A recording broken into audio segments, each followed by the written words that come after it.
Компания Альянс Алтын, русская платина. Ассаламу алейкум.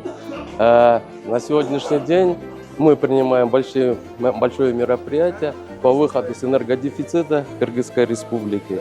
При помощи Российско-Кыргызского фонда развития и Альянс Алтын реализуется проект Джеруй ГЭС. Джеруй ГЭС охватывает 3 малых ГЭС.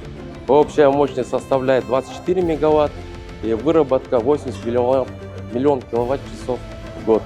Через 2 года, да, по-моему? 2 года должна уже запуститься. Сейчас мы на стадии строительства.